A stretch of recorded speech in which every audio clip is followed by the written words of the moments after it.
सभी का स्वागत है। जमाना चौधरी देवीलाल का था और न्याय युद्ध था, राजीव लोंगोवाल समझौता हुआ, उसके खिलाफ भी सक्रिय भूमिका निभाई।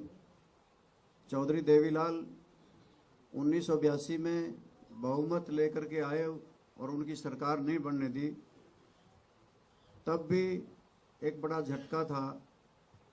तब भी हम चंडीगढ़ में बहुत बड़ा प्रदर्शन करते रहे और एक भी ना सुनी। और उसके बाद हम लगातार, चाहे कोई भी आंदोलन रहा, कोई जलसा रहा, कोई प्रदर्शन रहा, उसमें लगे रहे। चौधरी ओम प्रकाश चौटाला जी के साथ, चौधरी देवीलाल जी के साथ, और बढ़ चढ़ कर के काम किया।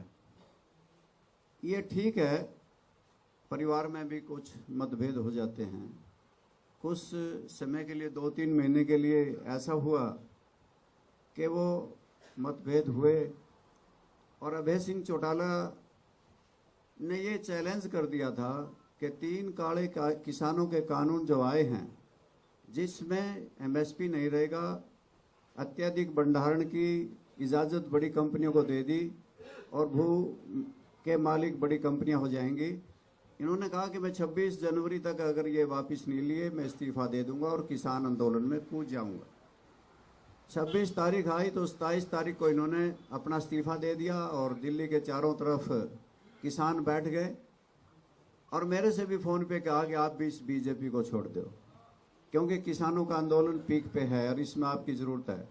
मैंने तुरंत से आप सबसे मुखातिब होके भारतीय जनता पार्टी को तिजांजलि उसी वक्त दे दी थी और हमने पूर्व विधायकों ने स्वर्गीय श्री नफे सिंह राठी की अध्यक्षता में सब ने मिल कर के कोई 150-200 जा कर के दिल्ली के बैठे किसानों को समर्थन दे करके आए और उसके बाद उस किसान आंदोलन में भी अपनी भूमिका निभाई।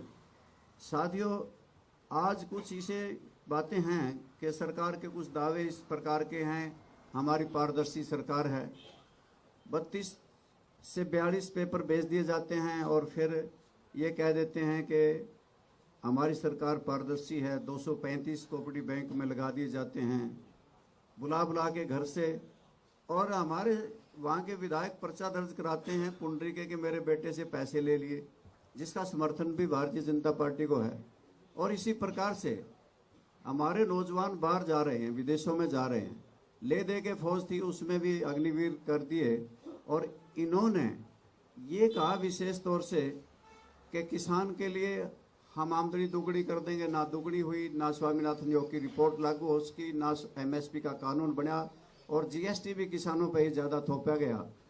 और ट्यूबवेल के कनेक्शन लेने के लिए भी एक जटिल प्रक्रिया बनाई, जिसके वजह से ये किसान बहुत दुखी है, जवान दुखी है।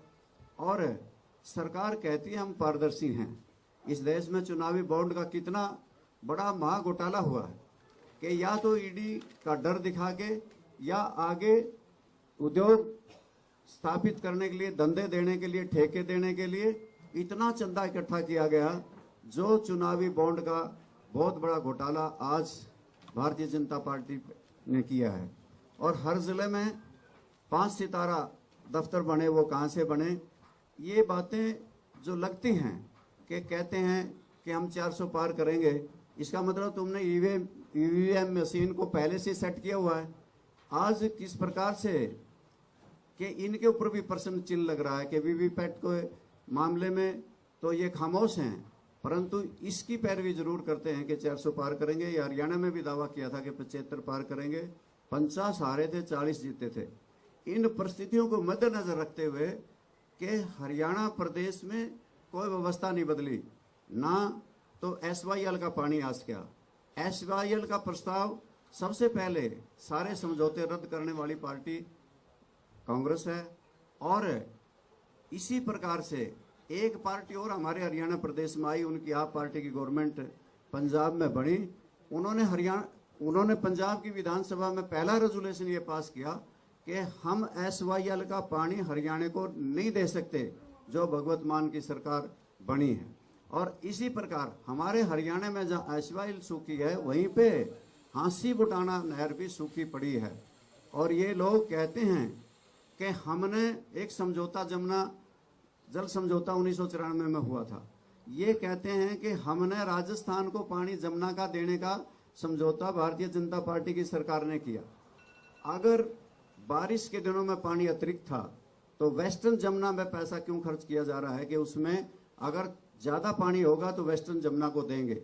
अगर ज्यादा पानी था, अगर वहां पे पानी उपलब्ध था तो दादूपुर नलवी नहर को क्यों नहीं दिया गया? क्योंकि उसका भी ऑब्जेक्टिव खोदने का, बनाने का यही था कि बारिश के दिनों में अतिरिक्त पानी दादूपुर नलवी नहर में दिया जाएगा। अवेलेबिलिटी ऑफ वाटर के बारे में कोई स्टडी नहीं की गई, हाइड्रोलॉजिक स्टडी कुछ नहीं की गई। कह दिया कि 3 पाइप से राजस्थान को पानी जाएगा और 1 पाइप को हरियाणा के दादरी और भिवानी को पानी मिलेगा। ये फिजिबिलिटी है ही नहीं। हथनीकुंड बैराज से पानी आप जाके राजस्थान ले जाएंगे, ये संभव ही नहीं। ओखला से पहले पानी मिलता है राजस्थान को, वहीं से दिया जाना चाहिए। और हरियाणा वर्षों से इसका विरोध करता रहा है। आज भी हरियाणा के लोग तो विरोध करते हैं, परंतु मुख्यमंत्री, भूतपूर्व मुख्यमंत्री ने, मनोहर लाल जी ने इस पे दस्तखत कर दिए। ये हरियाणा प्रदेश के लोगों के साथ खिलवाड़ है और हरियाणा की प्यासी जमीन को पानी की जरूरत है और वो राजस्थान को देना चाहते हैं। ये गलत है, फिजिबिलिटी ही नहीं है। ना हरियाणा प्रदेश को SYL मिली, ना हरियाणा प्रदेश में कोई हांसी बुटाना नहर में पानी आया। दादूपुर नलवी नहर बंद कर दी और अब पानी राजस्थान को देने का समझौता कर लिया। ना हरियाणा की राजधानी बन सकी, ना अलग से हाईकोर्ट बन सका, कोई व्यवस्था बदली नहीं, बल्कि अनेकों प्रॉब्लम खड़ी कर दी। परिवार पहचान पत्र की खड़ी कर दी, मेरी फसल मेरा ब्यौरा की खड़ी कर दी कि फसल किसी की, ब्यौरा किसी का। और अनेकों घपले और घोटाले हरियाणा प्रदेश में, चाहे शराब घोटाला है, धान घोटाला है, चाहे रजिस्ट्री घोटाला है, पेपर लीक घोटाला है, और अभी अभी सहकारिता विभाग का, ICDP का 100 करोड़ का घोटाला है। ये घोटालेबाजों की सरकार है। जहां हरियाणा प्रदेश में अनेकों घोटाले हो रहे हैं, वहीं देश के अंदर भी बहुत बड़ा ये चुनावी बॉन्ड का घोटाला है। ऐसे मौके में मुझे चौधरी अभय सिंह आए और मेरे से कहने लगे, और चौधरी ओम प्रकाश चौटाला भी कई बार मेरे पास ये कहते थे कि आओ रामपाल, तेरा तो घर यही है, मेरा कोई जाना नहीं, मेरा कोई आना नहीं, मेरा तो घर है। और मैं इस मौके पे मैंने सोचा कि कुरुक्षेत्र लोकसभा से चुनाव अभय सिंह चौटाला लड़ रहे हैं। ऐसे मौके में किसानों के लिए इस्तीफा दे देने वाले, हरियाणा विधानसभा को ठोकर मार देने वाले, ऐसे मौके में हरियाणा प्रदेश की जनता की आवाज को हरियाणा की विधानसभा में बुलंद करने वाले, ऐसे मौके में कि वो लोकसभा का चुनाव लड़ रहे हैं, तो मुझे तुरंत से अभय सिंह चौटाला का साथ देना चाहिए। और मैं इस मौके पे, इसलिए अगर सत्ता की मलाई खाने की कोई चाहत नहीं, पहले भी ऐसा कभी सोचा भी नहीं। ये कोई लोकदल पार्टी में आज कोई ये भी नहीं समझ पा रहा होगा कि बहुत बड़ा फेरबदल होकर के सरकार बनने वाली है। नेक्स्ट भविष्य में कल क्या हो जाए, ये तो संभावनाएं रहती हैं। संघर्ष के बलबूते पे ही किया है, आगे भी संघर्ष को ही चुना है। आज केवल अभय सिंह चौटाला और चौधरी ओम प्रकाश चौटाला के नेतृत्व में संघर्ष करने आए हैं, लड़ाई लड़ने आए हैं और जनता की आवाज को बुलंद करने आए हैं। धन्यवाद।